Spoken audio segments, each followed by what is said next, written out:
The house on Raven Hill. The town of Ashton, Vermont, was the kind of quiet place where everyone knew each other and where nothing ever happened. But on the edge of that town stood a mansion people pretended didn't exist. The locals called it the house on Raven Hill. Some said it used to belong to a doctor who experimented on his patients. Others said it was just cursed land. Whatever the truth was, nobody ever went near it after sunset. One Friday evening, 5 college friends from Boston, Ethan, Chloe, Marcus, Lily, and Noah, were on their way to a weekend hiking trip. When a heavy storm forced them off the highway, they saw the old road sign, Raven Hill, 2 miles. Ethan laughed.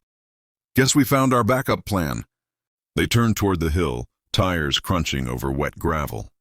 The mansion appeared out of the fog, enormous, gray, its windows like hollow eyes staring down the road. The gate was broken, and the mailbox still had a name scratched into the metal. Dr. H.W. Marrow. "Creepy," Chloe whispered. But they were tired, soaked, and had nowhere else to go. Inside, the house smelled of mold and rust. The wallpaper was peeling off in long, damp strips. A grand staircase spiraled up into darkness. On the floor lay a dusty journal bound in black leather. Lily picked it up. "This thing's dated." 1952, she brushed off the cover and read the first line out loud. "The voices began again last night. The girl in the attic won't stop crying."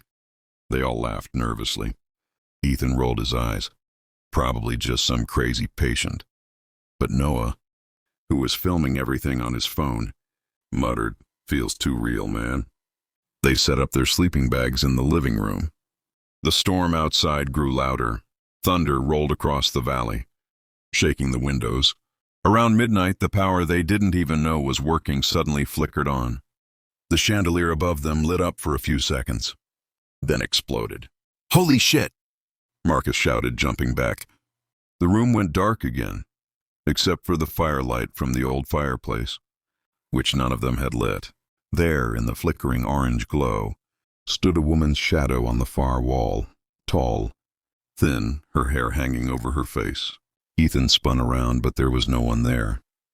The shadow stayed. They ran to the kitchen, hearts pounding. The fridge door hung open, though there was nothing inside but the smell of rot. On the counter lay surgical tools, scalpels, syringes, clamps, all rusted, but recently cleaned. And next to them, a single Polaroid photo of a little girl sitting in a chair, her eyes blacked out with marker. "Who keeps something like this?" Lily whispered. They decided to leave, but the front door wouldn't open. The handle turned, but it was like something invisible was holding it shut. Then they heard it, faint footsteps upstairs, slow, dragging. Ethan grabbed a flashlight and said, "Stay here, I'll check."